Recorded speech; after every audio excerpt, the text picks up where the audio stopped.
이야기 하나를 소개합니다. 어떤 어린 삼남매를 둔 과부가 이 생계 때문에 길거리에서 호떡을 팔고 있었습니다.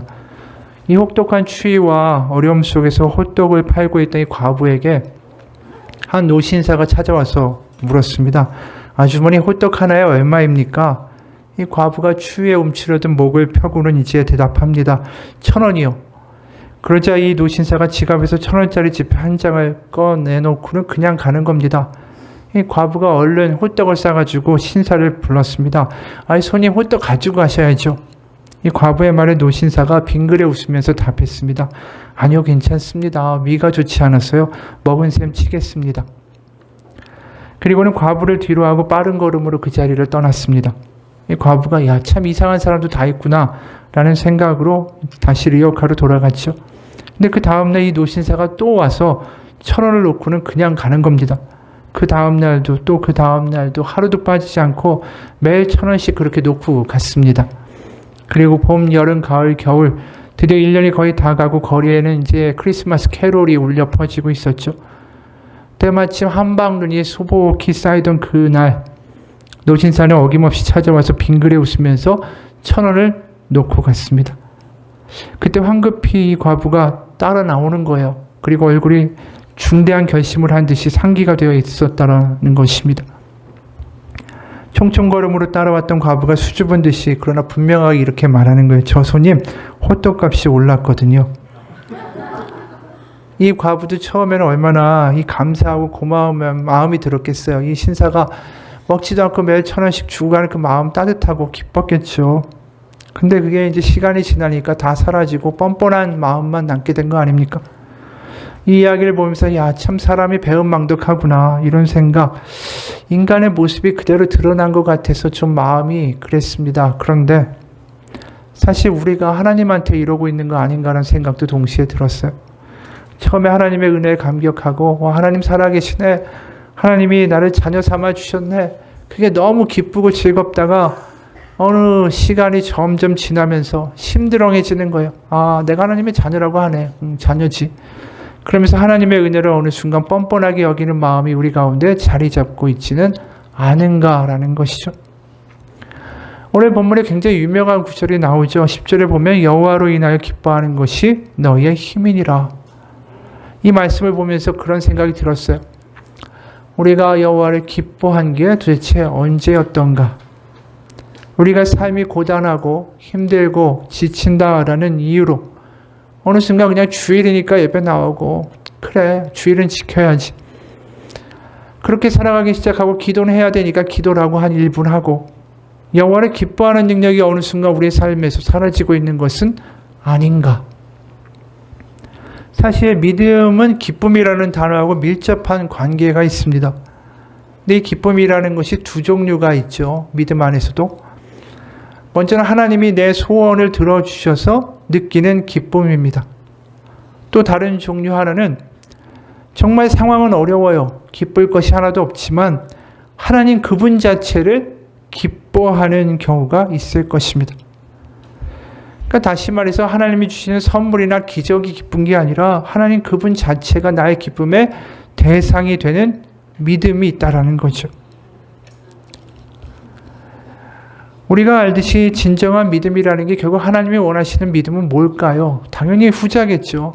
하나님이 주신 선물과 기적을 기뻐하고 거기에 반응하는 감정이 아니라 하나님 그분 자체를 기뻐해 할 수 있는 것.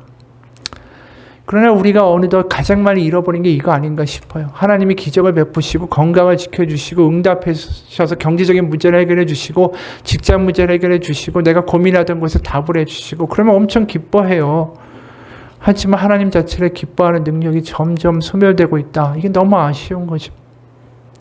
그래서 오늘날 기독교가 개독교라고 욕먹는 이유도 여기에 있는 것 같아요. 하나님을 그 자체를 기뻐할 수 있는 능력을 잊어버렸기 때문에. 그 UPI 통신의 종교부 기자인 루이스 카셀이라는 사람이 잘못된 기독교육이 자녀를 무신론자로 만든다라는 칼럼을 썼어요. 거기 내용이 이렇습니다. 어려서부터 자녀에게 기도만 하면 뭐든지 이루어진다라고 교육하던 부모님이 있었습니다.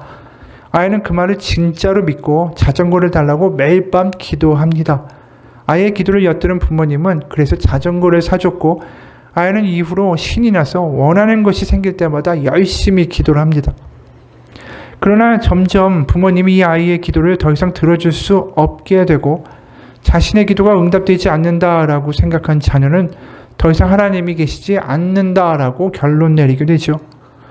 부모님은 자녀의 기도를 위해서 또 신앙을 위해서 부모가 대신 응답해주는 방법을 썼지만 이건 마치 산타클로스에게 선물을 달라고 매년 요구하다가 어느 순간 산타가 진짜가 아니라는 것을 깨닫게 되는 것과 같은 결과였을 뿐입니다.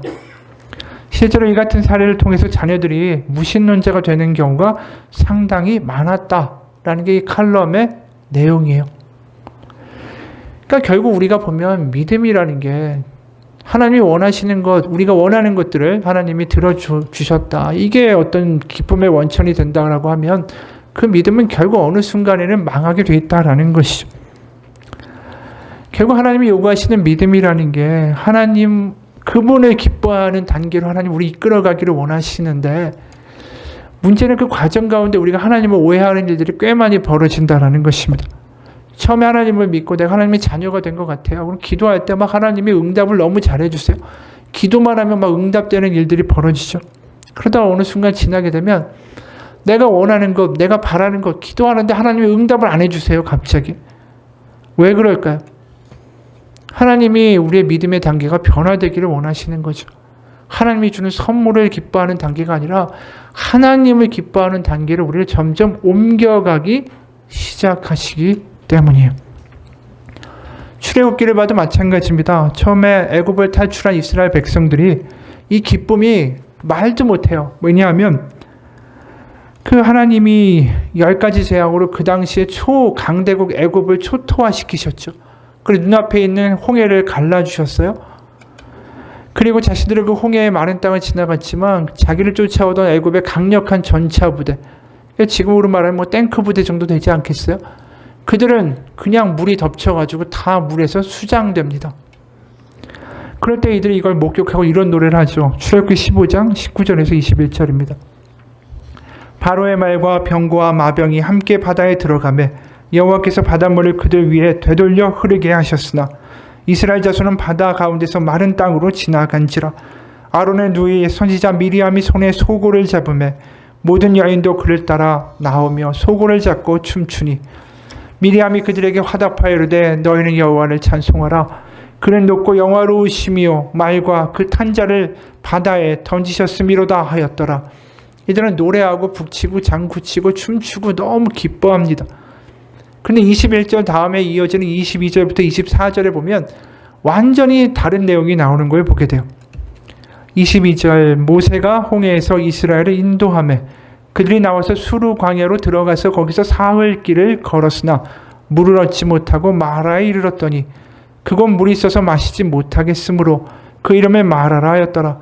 백성이 모세에게 원망하여 이르되 우리가 무엇을 마실까 하매 기쁨이 얼마나 갔습니까? 3일 갔어요. 3일 딱 10가지 재앙의 홍해가 갈라지는 놀라운 스펙터클한 장면을 본 그 가슴 벅찬 감동과 기쁨이 3일 만에 흔적도 없이 싹 다 사라졌습니다.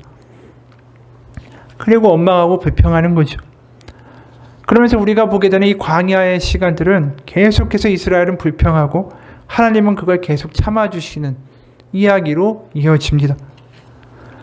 그럼 하나님은 왜 갑자기 이들을 갖다가 좀 빠른 길로 빠르게 인도하시든지 아니면 필요한 걸 그때그때 주셔서 불평을 없애주시든지 왜 그렇지 않고 어려운 환경 가운데 그대로 노출시키면서 그들을 그 길을 가게 하셨을까? 하나님의 의도는 분명하죠. 그들의 믿음이 하나님이 주시는 선물, 기적, 그것을 기뻐하는 수준에서 눈에 보이는 상황이 아니라 하나님 그분 자체를 기뻐하는 믿음으로 좀 자라나기를 바라신 거죠. 광야가 결국 그 시간이었다라는 거예요. 하나님이 계신 걸 알겠는데 뭔가 내 상황은 여전히 어렵고 하나님 뭔가 응답하시지 않는 것 같기도 하고 그러나 하나님은 계신 것 같아요. 그러면서 뭔가 이 마음 가운데 기쁨이 사라지면서 불평이 조금씩 생겨나기 시작하는 땅이 광야라는 것이죠. 다시 말해서 광야는 다른 게 아니에요. 하나님을 정말 하나님 그분 자체를 기뻐할 수 있는가? 그 질문이 우리 가운데 던져지고 그들 가운데 던져지는 시간이 광야였다라는 것이죠. 결국 그 질문에 대한 이들의 답은 불평이었습니다. 실패였죠. 여기서 우리 한번 생각해 봤으면 좋겠어요. 우리가 광야에서 이스라엘의 모습을 보면서 늘 이런 이야기합니다. 야, 우리에게 저들처럼 배은망덕하지 말자. 불평하지 말자. 하나님을 신뢰하자. 그런데 우리 입술에서 불평이 하루아침에 사라집니까? 내가 불평하지 말아야지. 아침에 이랬다가 저녁 때 불평하고 있는 나를 보게 될 때가 얼마나 많은지 모릅니다. 불평을 이기는 게 내 결단과 내 의지로 될까요? 이게 너무나도 힘든 일이죠. 결국 불평은 뭘로 이길 수 있냐면 여호와를 기뻐하는 것으로 이길 수 있는 거예요. 이게 유일한 길이에요. 그래서 구약에서 보면 계속해서 불평하지 말라라고 이야기하지 않으세요. 하나님이. 기뻐하라고 이야기하시지. 그래서 구약에 보면 이 기쁨이라는 말이 굉장히 중요하게 등장할 수밖에 없습니다. 실제로 모세의 오경이라고 불리우는 우리가 창세기, 출애굽기, 레위기, 민수기, 신명기 빼고 이 민수기까지 보게 되면 히브리어로 심하부터 시작해서 기쁨이라고 말하는 단어들이 몇 개 있는데 그런 단어들이 각 책당 한 번씩밖에 안 나와요. 창세기 한 번, 레위기 한 번, 민수기 한 번, 출애굽기 한 번. 그런데 신명기에 딱 가면 12번 넘게 등장합니다. 그 예를 한번 보면 신명기 12장 7절 거기 곧 너희 하나님 여호와 앞에서 먹고 너희 하나님 여호와께서 너희의 손으로 수고한 일에 복 주심으로 말미암아 너희와 너희의 가족이 즐거워할지니라. 신명기 14장 26절 내 마음에 원하는 모든 것을 그 돈으로 사되 소나 양이나 포도주나 독주 등 내 마음에 원하는 모든 것을 구하고 거기 내 하나님 여호와 앞에서 너와 내 권속이 함께 먹고 즐거워할 것이며. 신명기 16장 11절 너와 내 자녀와 노비와 내 성중에 있는 레위인과 및 너희 중에 있는 객과 고아와 과부가 함께 내 하나님 여호와께서 자기의 이름을 두시려고 택하신 곳에서 내 하나님 여호와 앞에서 즐거워할지니라. 신명기 26장 11절 내 하나님 여호와께서 너와 내 집에 주신 모든 복으로 말미암아 너는 레위인과 너희 가운데 거류하는 객과 함께 즐거워할지니라. 신명기 32장 43절입니다. 너희 민족들아 주의 백성과 즐거워하라. 주께서 그 종들의 피를 갚으사 그 대적들에게 복수하시고 자기 땅과 자기 백성을 위하여 속죄하시리로다.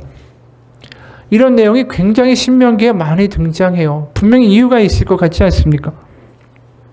왜 갑자기 신명기에만 이렇게 기뻐한다, 즐거워한다라는 말이 많이 나올까요? 왜냐하면 불평에 대한 근본적인 해결책은 하나님을 기뻐하는 것밖에 없기 때문입니다. 신명기가 먼저 선포된 상황을 한번 같이 보면 요단강 건너에 이제 도착해요. 40년을 광야에서 헤매다가 겨우 도착합니다. 그 과정에서 출애굽 1세대, 애굽을 탈출했던 그 1세대들은 광야에서 거의 다 죽었습니다. 이 1세대가 어떤 사람들이었냐 하면 광야에서 애굽에서 봤던 자신들의 우상, 금송아지를 만들어서 경배했던 사람들이고 끊임없이 광야에서 하나님께 불평했던 사람들이고 12정탐꾼을 가나안 땅에 보내고 그들의 보고를 받은 다음에 우리 망했다라고 완전히 절망하던 사람들이었어요. 예를 들어서 민수기 14장 2절에서 4절 보면 이렇게까지 했던 사람들이었다라는 거죠. 이스라엘 자손이 다 모세와 아론을 원망하며 온 회중이 그들에게 이르되 우리가 애굽 땅에서 죽었거나 이 광야에서 죽었으면 좋았을 것을 어찌하여 여호와가 우리를 그 땅으로 인도하여 칼에 쓰러지게 하려 하는가? 우리 처자가 사로잡히리니 애굽으로 돌아가는 것이 낫지 아니하랴. 이에 서로 말하되 우리가 한 지휘관을 세우고 애굽으로 돌아가자.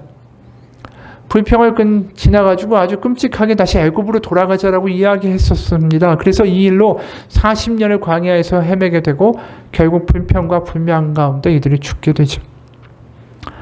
근데 지금 신명기는 뭐가 다르냐 하면 신명기, 모세의 설교를 듣는 바로 이들은 이 출애굽 1세대가 아니라 출애굽 2세대예요. 2세대. 바로 그 부모의 자녀들이라는 거죠. 애굽에서 태어난 사람들이 아니라 이제 광야의 땅 가운데 태어난 세대들이에요. 그러면서 이 세대들에게 집중적으로 지금 하나님이 들려주시는 말씀이 뭐냐면 기뻐하고 즐거워라는 거예요. 지금. 그러니까 자신들의 부모의 세대가 불평의 세대였다면 가나안에서 이제 살아내야 할 출애굽 2세대들은 하나님을 기뻐하는 세대가 되어야 된다는 거죠. 왜 그럴까요? 이들이 가나안에 간다고 해서 갑자기 불평할 게 하루아침에 싹 사라질까요? 아니에요. 조상들이 불평하는 것보다 더 심한 불평과 걱정을 해야 될 것들이 가나안에 가득합니다. 왜냐하면 거기에 자신들이 이길 수 없는 큰 거인들이 살고 있고요. 아주 강력한 성곽들이 버티고 있습니다. 광야에는 물 때문에 투덜거렸다면 이제는 생사를 걸고 전쟁을 해야 되는 상황이 돼버리는 거예요. 또 불리한 싸움을. 그러면 얼마든지 불평할 수 있어요. 얼마든지 투덜거릴 수 있고 얼마든지 더 절망할 수 있습니다. 그런데 하나님이 그들을 가나안에 인도하시기 전에 분명하게 그들에게 하시는 말씀이 뭡니까? 여호와를 기뻐하라는 거예요. 여호와를 기뻐하는 백성이 되라는 거죠. 왜냐하면 믿음의 핵심은 뭐냐 하면 상황을 넘어서서 여호와를 기뻐할 수 있는 게 우리가 이 어려운 상황을 이기고 불평과 불만을 이길 수 있는 유일한 길이라는 거예요. 그들도 마찬가지고. 그러니까 출애굽 2세대들이 광야에 40년 동안 배운 건 뭐냐면 우리가 부모하고 달라야 되는데 그건 결국 믿음은 여호와를 기뻐하는 것이구나.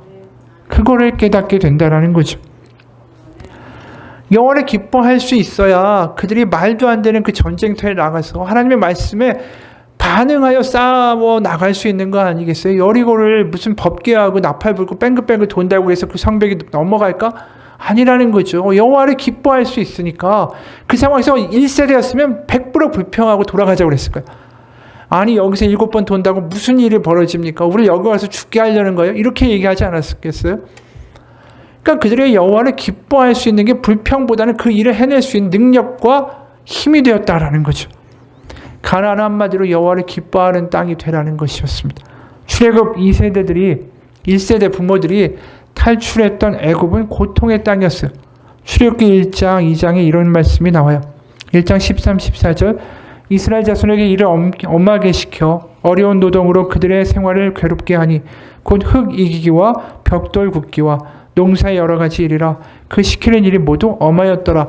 애굽에서 엄청난 고생을 했다라는 거죠. 2장 23절 여러 해 후에 애굽 왕은 죽었고 이스라엘 자손은 고된 노동으로 말미암아 탄식하며 부르짖으니 그 고된 노동으로 말미암아 부르짖는 소리가 하나님께 상달된지라.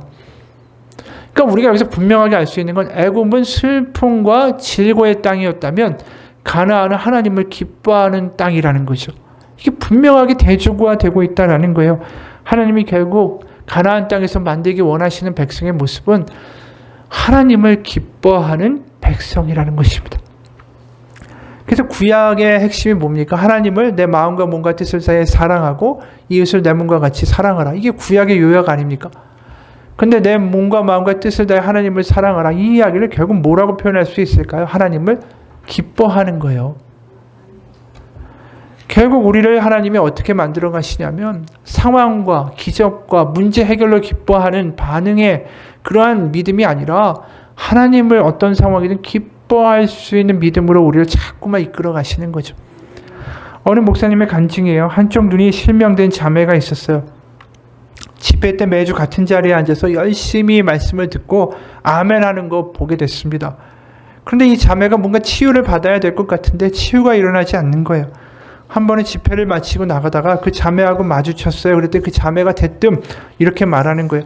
전 하나님께서 저를 치유해 주실 것을 정말로 믿고 집회에 참석하는데 왜 치유가 안 일어나는지 모르겠어요. 라고 이야기했어요. 이 갑작스러운 질문에 이 목사님이 어떻게 대답해야 될지 모를 때 갑자기 이 마음이 마음에 들어서 이야기해 줬대요. 이 말이. 당신을 예수님께 정말로 드린 적이 없잖아요. 그냥 하나님께서 치유해 주시기만을 기다렸을 뿐이잖아요. 이렇게 말을 확 내뱉고는 이게 상처 줬을까봐 이 순간적으로 걱정이 됐어요. 그런데 그 말을 들으니까 이 자매가 갑자기 눈물을 흘리기 시작했습니다. 그리고 맞아요 라는 한마디를 하고 그 자리를 떠나갔어요. 그리고 이 어떻게 보면 무서운 말이고 매서운 말이지만 이 말도 하나님이 인도하신 것이 아닐까라는 생각을 하고 있었는데 그 다음날 그 자매로부터 연락이 왔어요. 목사님, 제 눈이 보이기 시작했습니다. 전 더 이상 제가 문제에 집착하는 사람이 아니라 예수님께 다 드리겠습니다. 어제 목사님이 해주신 말씀이 제 인생을 바꿨습니다. 감사합니다.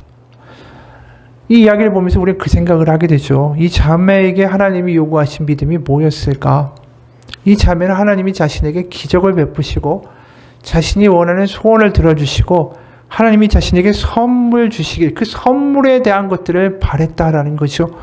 그런데 하나님이 이 자매에게 만들어 내기 원하신 믿음은 바로 여호와 그분 자체를 기뻐하고 즐거워하는 믿음으로 만들어가기를 원하신 거예요.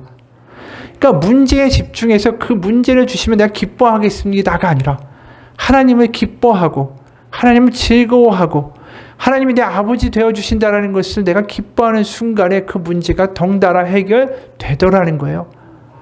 그러니까 우리의 믿음이 진정한 순서가 무엇이어야 하는가? 문제 자체에 집중하는 게 아니라 우리는 여호와를 기뻐하고 즐거워하는 것으로 돌아갈 때에 문제가 거꾸로 해결될 수 있다는 것입니다. 문제 자체가 어떻게 될까 노심초사하고 걱정하고 그렇게 하루하루 끙끙거리면서 불평하고 내가 짜증나니까 옆 사람에게 화내고 이런 삶을 살아가기를 원하시는 게 아니에요. 결국 하나님 제가 하나님을 기뻐하고 하나님을 찬양하겠습니다. 먼저 우리가 그 마음으로 그 믿음으로 나아갈 때에 모든 지각에 뛰어난 하나님의 평강이 우리의 마음과 생각을 지키신다라는 거죠. 누가 이런 글을 쓴 걸 봤습니다. 어릴 적 12가지 색깔의 크레파스를 쓰던 아이는 36가지 색깔 크레파스를 쓰는 아이들이 늘 부러웠다. 하지만 12가지 색이든 36가지 색이든 지나 보면 항상 달아서 없어지는 색은 똑같았고 모두 5가지 색깔이 채 안 됐다. 생각해보면 36가지 색 크레파스는 화려해 보일 뿐 과시용에 지나지 않았다. 그리고 세월이 흘러 조금 지난 아이는 알게 됐다. 12가지 색을, 아니 5가지 색만 섞어도 정말 여러 가지의 색깔을 만들어낼 수 있다는 것을. 이 이야기를 하는 이유는 이겁니다. 우리가 이것저것 자꾸만 다른 것에 우리의 생각과 마음을 주지 말고요. 해야 되는 일로 돌아가면 다른 것들이 해결되게 돼 있어요. 우리가 하나님이 우리에게 원하시는 건 네가 원하는 걸 나에게 정말 금식하면서 철야로 매달려라. 그럼 내가 혹시 들어줄까? 이게 아니에요. 우리가 하나님을 기뻐하는 거. 하나님이 우리에게 원하시는 건 바로 그거라는 것이죠. 우리가 오히려 불평하고 어렵다면 그때가 하나님을 기뻐해야 할 때라는 것입니다. 광야에서 출애굽 1세대가 뭘 했으면 모든 문제가 해결됐을까요? 하나님 기뻐했으면 다 끝났어요. 그들이 광야에 가서 하나님을 기뻐했으면 40년 동안을 광야에서 생고생하다가 죽을 이유 자체가 아예 없었다라는 거죠. 근데 우리가 이 출애굽의 백성들을 한심하다고 욕하면서 똑같은 짓을 하고 있다라는 거예요. 우리의 삶 가운데 하나님이 요구하시는 건 뭐냐면 궁극적으로 하나님을 기뻐하는 거. 왜요? 우리가 자녀니까. 오늘 본문도 마찬가지예요. 이 남유다는 완전히 패망해 버렸어요. 바벨론에 의해서. 그래서 많은 사람들이 포로로 바벨론이라는 그 땅으로 끌려가죠. 그리고 3차에 걸쳐서 예루살렘으로 포로들이 귀환해 들어오기 시작해요. 그래서 1차, 2차 포로들이 들어와서 예루살렘의 성전을 다시 재건합니다. 그리고 3차 때 들어온 사람이 바로 느헤미야예요. 그러니까 우리가 읽은 느헤미야서는 바로 3차 포로 귀환 때 그 사람이 우두머리로 들어와서 예루살렘 성벽을 재건합니다. 그리고 성벽이 완공되고 나서 일어나는 이야기가 바로 오늘 우리가 읽은 본문의 이야기예요. 날짜는 7월 1일입니다. 유대력으로는 이것이 새해 첫날이에요. 우리는 1월 1일이지만 거기 7월 1일이 새해 시작입니다. 바로 그날 모든 백성들이 그 성문이 완성됐잖아요. 성벽이. 거기에 수문이라는 문에 모여서 이 율법책을 읽어달라고 에스라에게 먼저 요구합니다. 그리고 율법책이 낭독되는 6시간 동안 그들이 줄창 서 있어요. 그리고 그 말씀을 듣고 깨닫고 그들이 울기 시작합니다. 그 이유가 느헤미야 9장에 나와 있어요. 세번역으로 9장 18절에서 29절입니다. 더욱이 우리 조상은 금부치를 녹여서 송아지상을 만들고는 우리를 이집트에서 이끌어내신 우리의 하나님이다 라고 외치고 하나님을 크게 모독하였습니다. 그런데도 주님께서는 언제나 그들을 불쌍히 보셔서 차마 그들을 광야에다가 내다 버리지 못하셨습니다. 낮에는 줄곧 구름 기둥으로 그들을 이끌어 주시고 밤에는 불 기둥으로 그들이 가는 길을 밝히 비추어 주셨습니다. 23절입니다. 주님께서는 우리 조상의 자손을 하늘의 별만큼이나 불어나게 하시고 조상들에게 말씀하신 땅 바로 가나안으로 인도하셔서 그곳을 차지하게 하셨습니다. 그렇죠. 출애굽기부터의 역사를 쭉 얘기하는 거예요. 26절 그런데도 그들은 순종하지 않고 오히려 주님께 반역하였으며 주님께서 주신 율법을 등졌습니다. 주님께로 돌아가라고 타이르던 예언자들을 죽이기까지 하였습니다. 28절 그러나 편안하게 살만 하면 주님께서 보고 계시는데도 또다시 못된 일을 저질렀습니다. 그럴 때에는 주님께서 그들의 원수의 손에 버려두셔서 억눌림을 받게 하셨습니다. 그러다가도 다시 돌이켜 주님께 부르짖기만 하면 주님께서는 하늘에서 들으시고 불쌍히 여기셔 구하여 주시곤 하였습니다. 29절 돌이켜 주님의 율법대로 바로 살라고 주님께서 엄하게 타이르셨지만 그들은 거만하여 주님의 명령을 따르지 않았습니다. 지키기만 하면 살게 되는 법을 주셨지만 오히려 그 법을 거역하여 죄를 지었습니다. 그러니까 조상들을 바로 출애굽 때부터 자기 대에 이르기까지 어떻게 살았는가 자신들의 믿음을 되돌아보면 한마디로 필요한 걸 주면 하나님을 섬기고 자신들의 필요한 것 더 이상 하나님께 얻을 수 없다면 하나님 저버렸다라는 거예요. 그러니까 한마디로 그들의 믿음은 하나님 그분 자체를 기뻐하는 믿음의 수준까지 이르지 못했다. 그저 자신들의 필요와 자신들의 문제 해결을 해주는 하나님이면 족하다. 그렇게 하나님을 우리가 마음 아프게 했다. 그 고백을 하는 거죠. 그러면서 그들이 이렇게 말해요. 9장 33절에서 37절이에요. 우리에게 이 모든 일, 이건 남유다가 패망한 것입니다. 이 모든 일이 닥쳐왔지만 이것은 주님의 잘못이 아닙니다. 잘못은 우리가 저질렀습니다. 주님께서는 이를 올바르게 처리하셨습니다. 36절 그러나 보십시오. 오늘 이처럼 우리는 종살이를 합니다. 다른 것도 아니고 좋은 과일과 곡식을 먹고 살라고 우리 조상에게 주신 바로 그 땅 가나안에서 우리가 종이 되었습니다. 땅에서 나는 풍성한 소출은 우리의 죄를 벌하시려고 세운 이방 왕들의 것이 되었습니다. 그 왕들은 우리의 몸뚱이도 우리의 가축도 마음대로 부립니다. 이처럼 우리는 무서운 고역을 치르고 있습니다. 가나안 땅으로 돌아왔는데 이 가나안이 자유와 기쁨의 땅이 아니라 여전히 이방 왕의 종신세인 땅이고 가진 것도 하나 없는 빈털터리의 땅이고 바로 이민족의 어떻게 보면 통치를 받는 조상들은 애굽에서 그 고역의 땅에서 탈출해서 기쁨으로 가나안에 온 것과 달리 자신들의 가나안은 고역의 땅이 되었다라면서 울게 되는 거죠. 그러니까 이래서 울은 거예요. 말씀 쭉 듣고 과거를 보니까 하나님이 약속하신 건 그렇게 큰데 지금 자신들의 모습을 보니까 이 가나안 땅에서 고역의 땅이 시작되고 있으니까 그럴 때 그들에게 외치는 한 소리가 있는 거죠. 그게 9절이에요. 백성이 율법의 말씀을 듣고 다 우는지라 총독 느헤미야 제사장 겸 학사에스라와 백성을 가르치는 레위 사람들이 모든 백성에 이르기를 오늘은 너희 하나님 여호와의 성일이니 슬퍼하지 말고 울지 말라. 거기서 10절로 이어집니다. 느헤미야가 또 그들에게 이르기를 너희는 가서 살찐 것을 먹고 단 것을 마시되 준비하지 못한 자에게는 나누어 주라. 이날은 우리 주의 성일이니 근심하지 말라. 여호와로 인하여 기뻐하는 것이 너희의 힘이니라. 여호와를 기뻐하라는 말이 결국 튀어나오죠. 믿음이라는 건 여호와를 기뻐할 수 있는 것이다. 하나님이 신명기에서 가나안이 어떤 땅이 되길 원하셨다라고 우리가 들었죠. 여호와를 기뻐하는 백성이 거하는 땅이 되기를 원하신 거예요. 근데 지금 이제서야 어떤 일이 벌어지냐면 여호와를 기뻐하는 백성들이 이 땅 가운데 탄생하고 있다는 거예요. 여호와를 기뻐하라. 그게 믿음이다. 그게 하나님이 이 땅 가운데 우리를 불러오신 원래의 이유고 목적이다. 지금 이들의 상황이 어떻습니까? 비극이죠. 어려워요. 출애굽 1세대 같았으면 불평하고 낮아빠지고 하나님 원망하는 걸로 끝났을 거예요.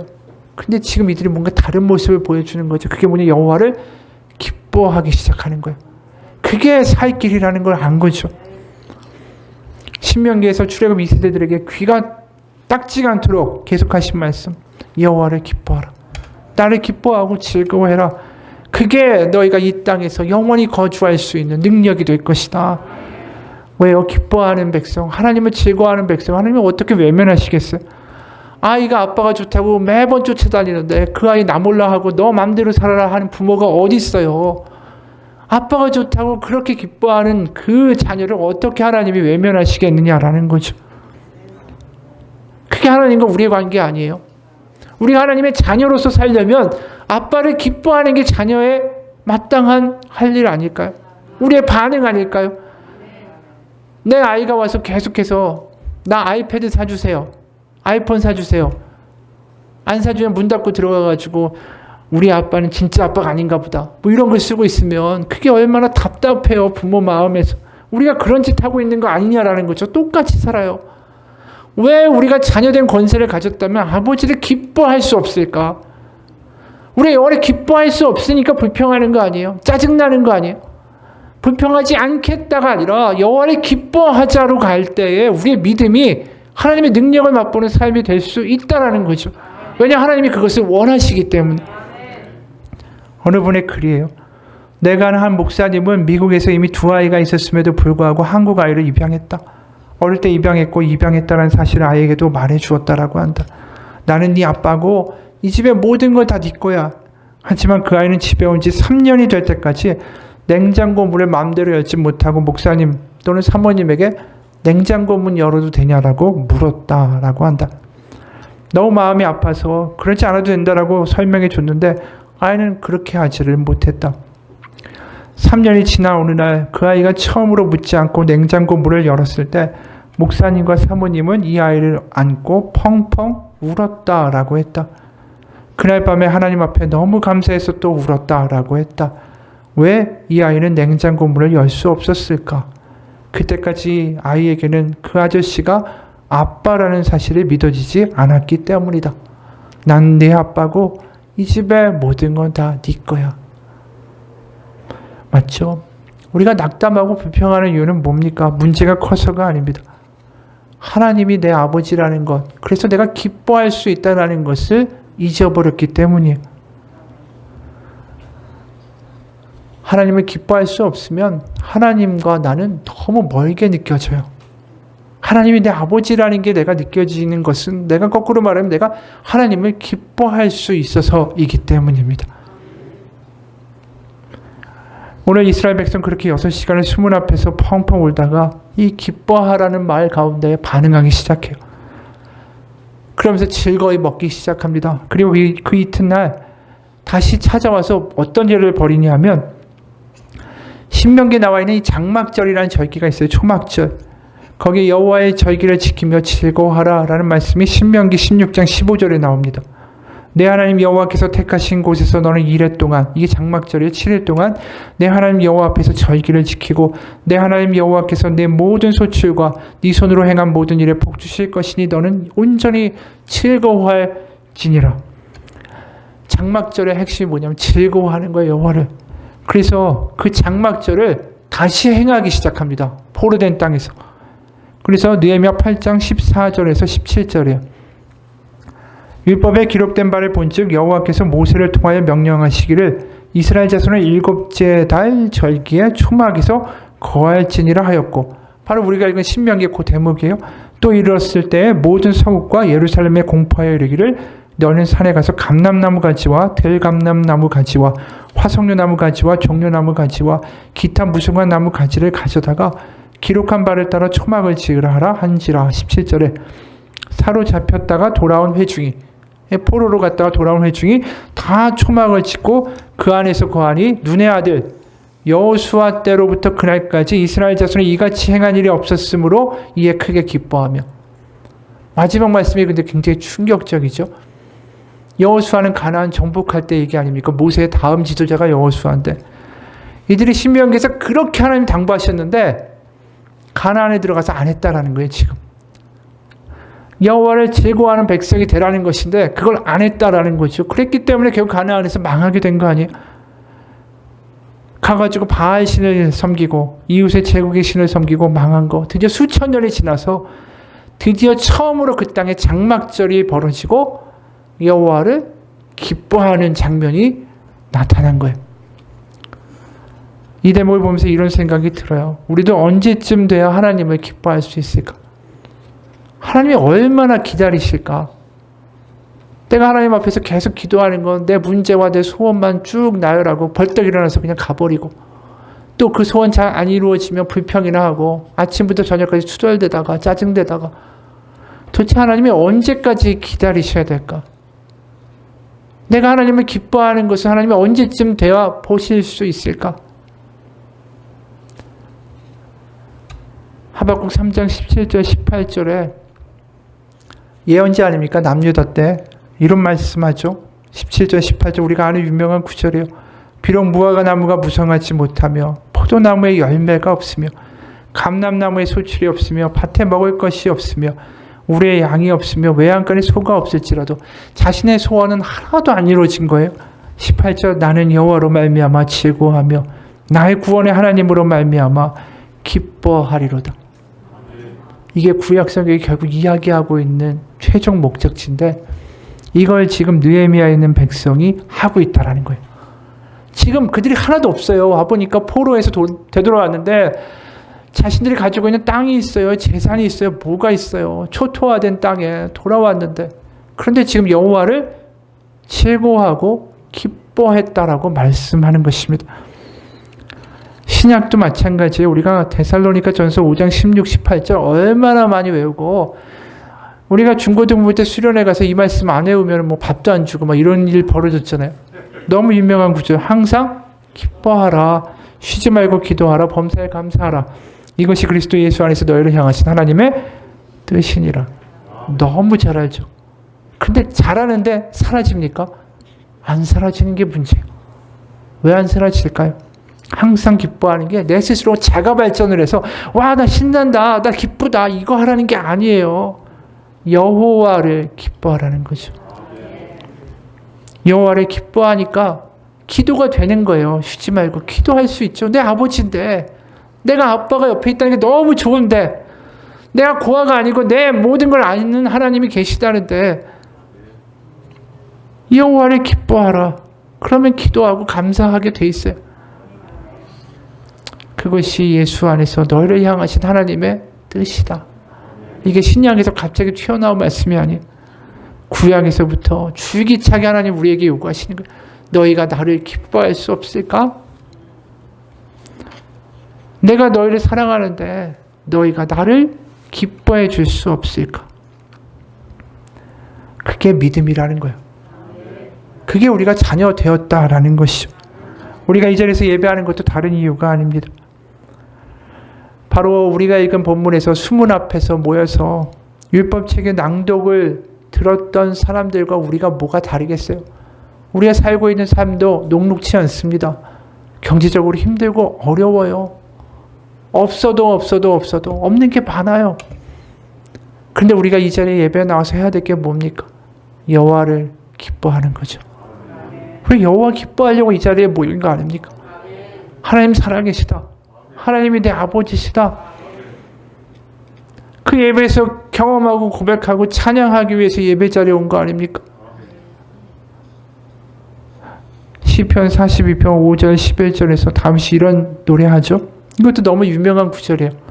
내 영혼아 네가 어찌하여 낙심하며 어찌하여 내 속에서 불안해하는가. 너는 여호와께 소망을 두라. 그가 나타나 도우심으로 말미암아 내가 여전히 찬송하리로다. 이 시편이라는 게 혼자의 고백이 아니라 그 당시에 제사를 드릴 때 모든 이스라엘 공동체가 모여서 같이 노래하던 찬송가였어요. 그러니까 내 영혼아 왜 낙담하는가? 여호와를 기뻐하라는 거죠. 우리 같이 기뻐하며 찬양합시다. 이게 시편 42편의 노래였던 거예요. 그들 백성들이 살면서 얼마나 그때도 어려웠겠어요. 기쁠 일이 없었을 거예요. 하지만 모여서 예배합시다. 왜 내 영혼을 낙담하는가? 여호와를 기뻐합시다. 우리 여호와 기뻐합시다. 노래했다라는 것이죠. 여러분, 우리가 기뻐해야 할 대상이 돈이나 성공이나 문제 해결이나 다른 사람이 날 인정해 주는 거나 이게 아니에요. 이거 솔직히 얼마 가지도 못해요. 우리가 집을 사가지고 새 아파트에 가서 너무 신나요. 거기서 신나는 거 한 달 이상 가면 좀 이상한 사람일지도 모르겠어요. 그런 기쁨은 얼마 못 갑니다. 왜요? 또 다른 어려움이 닥쳐오니까. 집 사서 너무 좋아요. 그랬더니 갑자기 무슨 일이 생겨요. 어디가 아파요. 배우자들에게 무슨 일들이 생겨요. 그럼 그 집 좋았던 기쁨은 기억도 안 나요. 기억도. 우리가 정말 기뻐해야 될 대상은 하나님뿐이다라는 거예요. 그게 구약에서 그 많은 수천 년의 고생을 해보고 나서 지금 느헤미야 그 앞에서 성문 앞에서 그들이 결국 깨달은 거예요. 야, 하나님을 기뻐하는 게 결국 다구나. 그래서 장막절을 그 땅에서 행하며 여호와를 기뻐할 때까지 수천 년이 걸렸어요. 그리고 이스라엘 백성이 여호와를 기뻐하게 될 때까지 출애굽하고 40년이 걸렸어요. 우리가 도대체 언제쯤 돼야 여호와를 기뻐할 수 있을까? 여호와를 기뻐하는 것이 우리의 힘이고 능력입니다. 돈이, 세상의 인정이, 칭찬이, 성공이, 건강이 나의 힘이 아니에요. 결국 그건 다 날아갑니다. 내 소원이 이루어져서 내 건강이 회복돼서 내게 돈이 생겨서 이런 이유로 여호와를 기뻐하는 거, 그것도 얼마 안 갑니다. 이제 아버지를 기뻐할 수 있는 믿음으로 살아가기를 원합니다. 하나님도 우리를 향해 이스라엘에게 향하듯이 말씀하시죠. 이제 나 좀 봐줄래? 나를 기뻐하면서 나를 향해 웃을 수 없을까? 그런 아버지께로 돌아가기를 축원합니다. 마지막으로 이야기 하나를 마치겠습니다. 어느 목사님의 간증에 전에도 한번 들려드렸던 기억이 있는데, 제가 청년이었던 시절 청년부 담당 목사님 집에 놀러가서 그 집에 있던 앨범을 구경했습니다. 근데 앨범 첫 장을 넘기자 거기에 눈물 범벅이 든 편지 하나가 있었습니다. 목사님, 이 편지는 뭐예요? 라고 물었더니 목사님의 눈에 눈물이 고이기 시작했습니다. 사연을 들어보니 그 목사님 댁에는 7년 동안 아기가 없었다라고 합니다. 아기를 간절히 원하는데도 생기지 않더니 7년 만에 임신이 되었다라고 합니다. 너무나 기뻐했는데 문제가 생겼습니다. 산모에게 병이 생긴 거죠. 통증이 느껴져 병원에 갔더니 바로 큰 수술을 해야 한다고 했습니다. 근데 수술을 하려면 전신 마취를 해야 되기 때문에 아이를 지워야만 한다라는 거죠.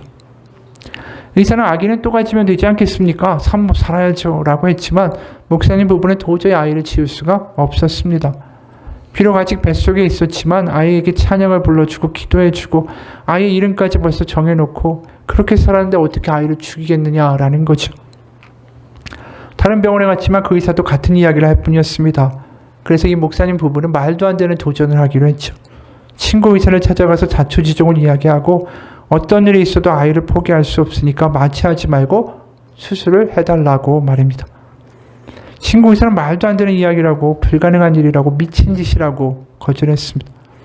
근데 이 부부는 끝까지 그렇게 말해도 그 말도 안 되는 일을 시도했죠.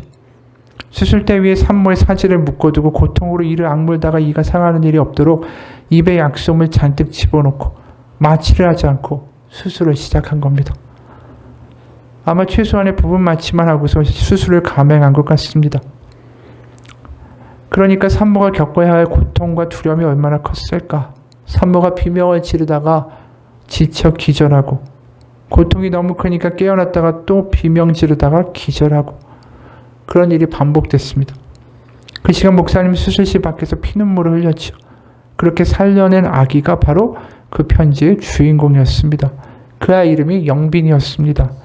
편지의 내용이 이렇습니다. 사랑하는 영빈아, 네가 이 땅에 태어나기 위해서 너의 엄마가 얼마나 큰 고통을 겪었는지 아니? 잠깐 이 땅에 있어야 할 생명을 위해 너의 엄마는 지옥보다 더 큰 고통을 겪었단다. 그런데 영빈아, 너에게 영원한 생명을 주시기 위해서 생명의 근원이신 그분이 십자가에서 너를 위해 피 흘리고 고통당하고 죽음을 맛보셨다라는 사실을 잊지 말거라. 그 목사님 부부는 자녀를 위한 지극한 사랑 때문에 인간으로는 상상할 수 없는 고통을 치렀죠. 그리고 그 고통의 이야기는 예수님의 이야기로 이어진다라는 것입니다. 그리고 그 편지를 이렇게 끝을 맺고 있었습니다. 영빈아, 네 남은 인생을 살아가는 동안 너를 위해서 무엇이든지 희생할 수 있는 네 어머니와 예수님의 사랑이 있다는 것을 잊지 말고 예수님의 영광을 위해서 그 사랑에 보답하는 삶을 살거라. 이거를 읽으면서 우리 가운데 느껴지는 게 있지 않습니까? 이 아이가 평생 기뻐할 수 있는 이유가 하나 있어요. 볼까요? 나에겐 나를 위해서 그렇게 해주는 엄마가 있다라는 거예요. 우리도 마찬가지 아니에요? 나를 위해서 그 아들을 보내사 십자가에 못 박아 죽게 하신 나에게 그 아버지가 있다. 그거 하나로도 우리는 기뻐할 만한 충분한 이유가 되지 않을까요? 같이 기도하겠습니다. 하나님 아버지, 하나님을 기뻐하는 것을 잊었습니다. 돈 때문에, 성공 때문에, 일이 잘 되는 것 때문에, 눈에 보이는 것 때문에 기뻐할 때는 많았지만, 그래서 눈앞에 보이는 것이 기뻐할 일이 없으면 늘 불평하는 삶이었다라는 것도 하나님 앞에 이 시간 고백합니다. 그러다 보니 경기가 어렵고 상황이 어려우니 맨날 불평만 하고 짜증만 내고 살았던 것도 아버지 앞에 이 시간 고백합니다. 어느 순간 여호와를 기뻐하는 것을 잊어버린 망각의 삶을 살고 있었습니다. 주일에 그냥 하나님이 내 아버지시구나. 그렇구나. 나 하나님의 자녀라구나 하는구나. 어느덧 무덤덤해지고 심드렁해지고 그렇게 살아가는 우리의 인생을 하나님 이 시간 앞에 회개하오니 다시 한번 하나님을 기뻐하고 싶습니다. 하나님을 기뻐하는 우리의 하루가 되기를 원합니다. 하나님을 기뻐해서 하나님이 내 아버지 되시고 하나님이 나를 사랑하시고 나를 기억하시고 나의 기도를 들으신다라는 확신 가운데 살아가는 여호와를 기뻐하는 믿음으로 살기 원합니다. 이 시간 결단합니다. 여호와를 기뻐하라. 그것이 너희의 힘이니라. 그 말씀대로 살아냈을 때에 더 이상 우리의 삶을 에워싸고 있던 문제가, 여리고성과 같이 무서웠던 그 문제가 하나님을 기뻐함으로 말미암아 무너지는 역사가 일어나게 하여 주옵소서. 살아계신 우리 주 예수 그리스도의 이름 받들어 기도합니다. 아멘. 같이 기도하겠습니다.